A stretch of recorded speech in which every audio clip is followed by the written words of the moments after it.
Hello students, so today we will start our new topic which is most important topic, that is simple microscope, and it is one of the most important optical instrument. So simple microscope is also known as magnifying glass.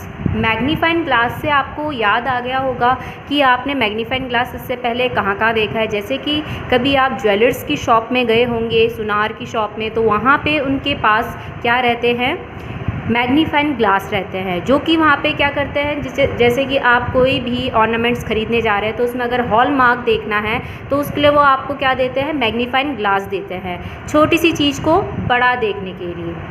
ऐसे ही आपने देखा होगा जब आप watch maker की shop में जाते हैं, जो वॉच वगैरह बेचते हैं या बनाते हैं, उसमें आपने देखा होगा जो मेन वहाँ पे शॉपकीपर होता है वो क्या यूज़ करता है, मैग्नीफाइंग ग्लास यूज़ करता है, ताकि वो वॉच के अंदर प्रेजेंट जो छोटे छोटे वहाँ पे इसके क्या रहते हैं, पार्ट्स रहते हैं, उसको वो थोड़ा मैग्नीफाइंग फॉर्म में देख पाए। ऐसे ही फिज़िक्स लैब में जब आप कभी गए होंगे तो वर्नियर कैलिपर्स या फिर स्क्रू गॉज की अगर रीडिंग देखनी होती है तो उस केस में भी आप वहाँ पे मैग्नीफाइंग ग्लास यूज़ करते हैं। और यहाँ तक कि इसको हम एक और चीज़ के लिए अप्लाई करते हैं। जैसे समझ लीजिए मैग्नीफाइंग ग्लास में क्या होता है कि अगर मैग्नीफाइंग ग्लास हो और आपको कोई पर्टिकुलर सनलाइट के थ्रू मैग्नीफाइंग ग्लास की हेल्प से एक पर्टिकुलर पेपर में, पीसेस ऑफ पेपर में क्या करना है, आग लगानी है या फिर फायर प्रोड्यूस करनी है,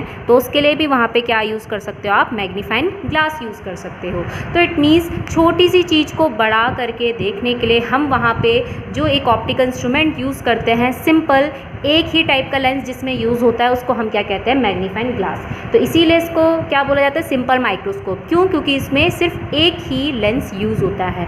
और कौन सा लेंस यूज़ होता है, कॉन्वेक्स लेंस। तो आपको दिख रहा होगा मैंने यहाँ पे क्या बना रखा है, कॉन्वेक्स लेंस बना रखा है। और कॉन्वेक्स लेंस के आपने केसेस पढ़े थे, कौन सा लेंस होता है, ये होता है कन्वर्जिंग लेंस। और मैंने आपको इसके 6 रे डायग्राम्स बताए थे, जिसमें से वो एक उसका एक एक्सेप्शनल रे डायग्राम था, जिसमें वो कैसी टाइप की इमेज बनाता है, वर्चुअल एंड इरेक्ट इमेज बनाता है।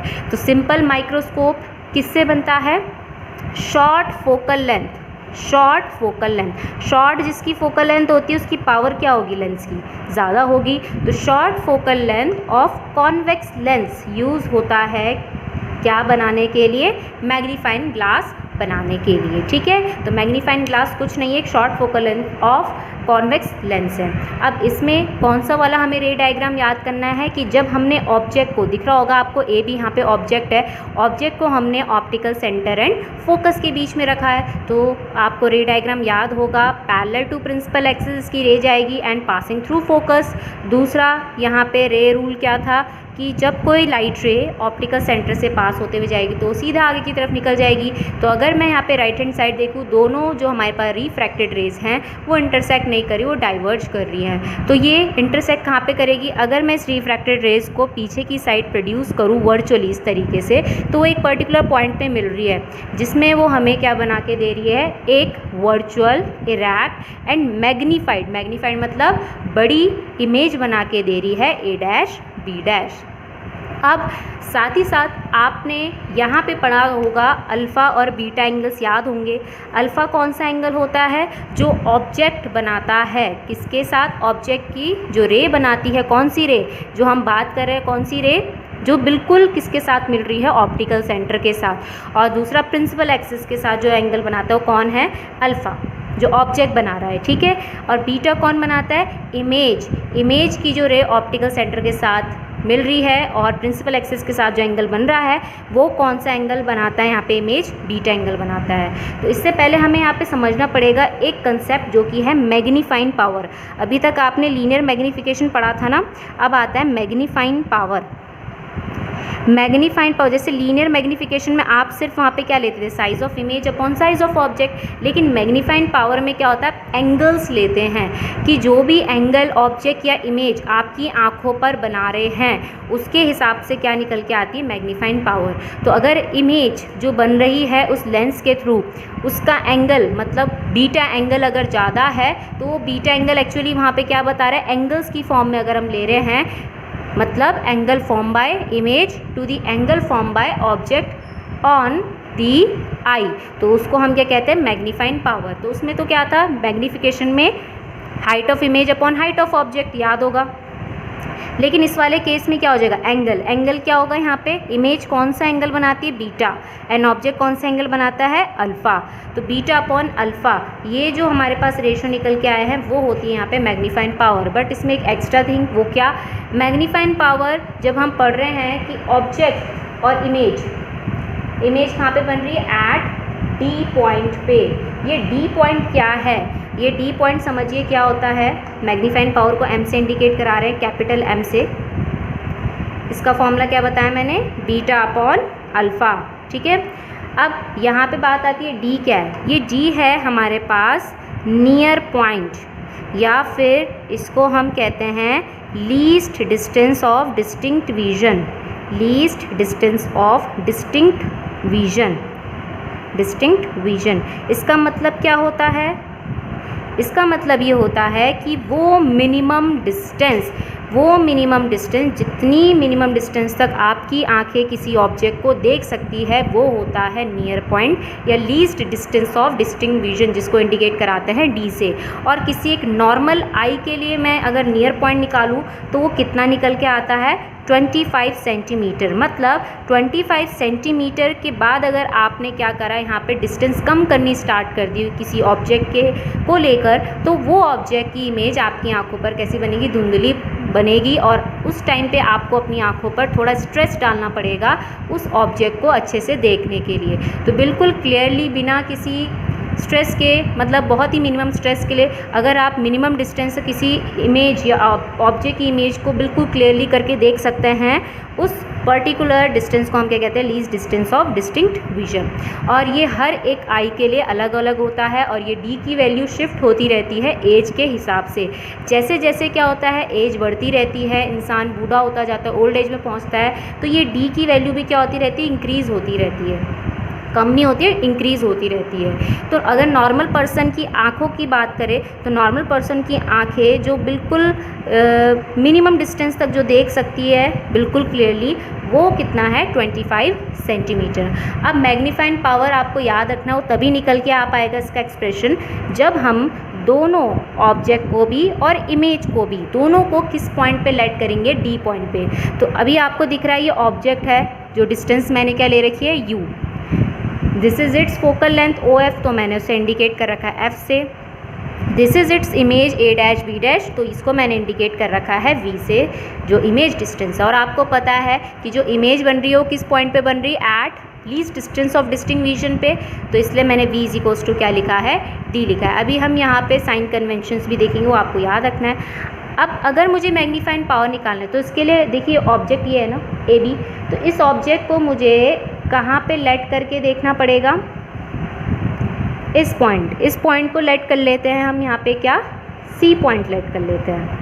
ओके, तो जो यहाँ पे सी ए डैश है वो किसकी हाइट दिख रही होगी आपको, ऑब्जेक्ट की हाइट के ही इक्वल दिख रही है। तो अब हमारे पास डी पॉइंट पे इमेज हाइट ये है A dash B dash, and object height कितनी है, सी ए डैश, जो कि ए बी के इक्वल है। तो आपको दिख रहा होगा ये इमेज है, इमेज ऑप्टिकल सेंटर के साथ ये वाली रे बना रहा है, and this is principal axis.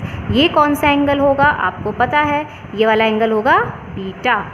अब ऐसे ही अगर मैं इस पर्टिकुलर ऑब्जेक्ट के, जो मैंने ऑब्जेक्ट लेट कर रखा है डी पॉइंट पे, उससे अगर मैं डॉटेड लाइन से ऑप्टिकल सेंटर से इसे मिला दूँ और ये प्रिंसिपल एक्सिस है, तो इनके बीच में जो एंगल बनेगा वो बनेगा अल्फ़ा।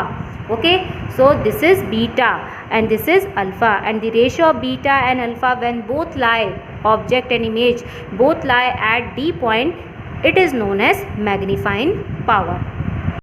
अब हमें इसकी जो एक्सप्रेशन करनी है मैग्नीफाइंग पावर की, उसमें हमें मैग्नीफाइंग पावर और जो कॉन्वेक्स लेंस की फोकल लेंथ है उसका रिलेशन निकालना है। तो उसके लिए सबसे पहले आपको उसका फॉर्मूला पता है, m is equals to beta upon alpha, और हमने यहाँ पे कंसीडर कर रखा है कि जितने भी बीटा अल्फ़ा जो भी एंगल्स बनेंगे हमारी आँखों में वो क्या होंगे, स्मॉल होंगे। और जब ये स्मॉल होंगे तो इट मीन्स कि यहाँ पे हम बीटा को नियरली इक्वल्स टू 10 बीटा लिख सकते हैं एंड अल्फ़ा को नियरली इक्वल्स टू 10 अल्फ़ा लिख सकते हैं। अब हमें यहाँ पे इस इक्वेशन को फर्स्ट बना लेनी है। तो सबसे पहले हम 10 बीटा की वैल्यू निकालने के लिए A B O right triangle दिख रहा है, इस राइट ट्रायंगल में 10 बीटा लगा देंगे। 10 बीटा क्या होता है? Perpendicular upon base. परपेंडिकुलर क्या है? ए बी एंड बेस क्या है यहाँ पे? O A. Let this equation B 2। Now take triangle C A dash O, ये वाला दिख रहा है जिसके साथ अल्फ़ा एंगल बन रहा है, ये वाला एंगल अल्फ़ा वाला। तो सी A dash O right triangle, इसमें हमें 10 अल्फ़ा लगाना है। 10 अल्फ़ा का फॉर्मूला क्या होगा? Perpendicular C A dash upon base O A dash, C A dash upon O A dash. C A dash की जगह हम क्या लिख सकते हैं? A B and O A dash की जगह वो एज इट इज़ रहेगा ओ ए। अब आपको पता है कि जो सी ए डैश है वो किसके इक्वल है? ए बी है, तो ए बी हमने लिख दिया। ये पूरा का पूरा किसके इक्वल कर देंगे? ये इक्वेशन बना देंगे, इक्वेशन थर्ड। अब हमारे पास 10 बीटा और 10 अल्फ़ा की वैल्यू जो इक्वेशन 2 और 3 से निकल के आई है उसे रख दीजिए इक्वेशन फर्स्ट में। इक्वेशन फर्स्ट में पुट करेंगे तो m इज इक्वल्स टू कितना हो जाएगा? 10 बीटा की जगह ये आ जाएगा ए बी अपॉन ओ ए, और 10 अल्फ़ा की जगह जो डिनोमिनेटर में है वो जस्ट रेसिप्रोकल फॉर्म में रखेंगे इसकी value O A dash upon A B, जिसमें से ए बी कैंसिल हो जाएगा and O A dash and O A को अगर हम देखें, ओ ए माइनस यू है, ओ ए डैश डी है, लीस्ट डिस्टेंस ऑफ डिस्टिंग्विशन, तो माइनस की फॉर्म में है क्योंकि नेगेटिव साइड आ रहा है। तो माइनस डी ओ ए की जगह एंड ओ ए की जगह, ओ ए डैश की जगह माइनस डी एंड ओ ए की जगह माइनस यू, माइनस से माइनस कैंसिल, और हमारे पास मैग्नीफिकेशन अभी जो आया है वो डी बाय यू की टर्म्स में है, अभी फोकल लेंथ की टर्म्स में नहीं है जो इसकी फोकल लेंथ है। तो इट मीन्स कि अभी यहाँ पे आगे भी एक्सप्रेशन चलेगी। Let this equation be fourth. हमें यहाँ पे 1/u की वैल्यू निकाल के देखनी है कि कितनी निकल के आएगी। तो उसके बाद हमने यहाँ पे क्या लगाया? Lens formula. जैसे कि आपको पता है लेंस फार्मूला क्या होता है? 1/f is equals to 1/v minus का 1/u। अभी हमने यहाँ पे कोई भी साइन कन्वेंशंस नहीं रखे हुए, तो आपको पता है v इज इक्वल्स टू यहाँ पे क्या है? माइनस का d है, क्योंकि ये लेफ्ट हैंड साइड लाई कर रहा है, इट मीन्स कि ये नेगेटिव साइड लाई कर रहा है। एंड यहाँ पे u की जगह, u की जो डिस्टेंस है वो भी नेगेटिव साइड लाई कर रही है, तो इसलिए u की जगह माइनस का u पुट करेंगे। और फोकल लेंथ तो यहाँ पे ऑलवेज पॉजिटिव रहती ही है, किसकी? कॉन्वेक्स लेंस की। तो सारी वैल्यूज जब यहाँ पे पुट करेंगे, v की जगह माइनस डी, ओके, ये u नीचे है, u की जगह माइनस u, और माइनस पहले से है तो प्लस का u हो जाएगा। अब यहाँ पे माइनस का 1/d इधर चला जाएगा तो प्लस का 1/d बन जाएगा। हमें यहाँ पे d बाई यू की वैल्यू निकालनी, तो मैंने यहाँ पे क्या करा? Multiplying d on both side. जब बोथ साइड d से मल्टीप्लाई कराएंगे तो ये तो बन जाएगा d बाई एफ, यहाँ पे d से d कैंसिल हो जाएगा और यहाँ पे आएगा 1 is equals to d by u. Now हमारे पास जो इक्वेशन फिफ्थ से वैल्यू आई है उसे उठा के कहाँ रख देंगे? इक्वेशन फोर्थ में। तो अब हमारे पास जो मैग्नीफाइंग पावर निकल के आएगी, मैं यहाँ पे लिख रही हूँ m is equals to d by U की जगह कितना आ जाएगा? यहाँ पे 1 प्लस डी अपॉन एफ। तो इट मीन्स हमें यहाँ से पता चल ही रहा है कि magnifying power focal length of convex lens के इन्वर्सली प्रोपोर्शन निकल के आ रही है। It means to achieve high magnifying power the convex lens should have focal length. कैसी focal length? Short focal length. The convex lens should have short focal length, ठीक है। और साथ ही साथ आपको ये भी याद रखना है कि जब भी हम कभी आगे चल के कोई भी ऑप्टिकल इंस्ट्रूमेंट पढ़ेंगे और उसमें कोई भी लेंस, शॉर्ट फोकल लेंथ का कोई भी लेंस वहाँ पे मैग्नीफाइंग ग्लास की तरह काम कर रहा है या सिंपल माइक्रोस्कोप की तरह काम कर रहा है, तो डायरेक्ट हम वहाँ पे उसकी magnifying power 1 plus D upon क्या रखेंगे? एफ रखेंगे। कब? किस केस में? When final image is formed at least distance of distinct vision.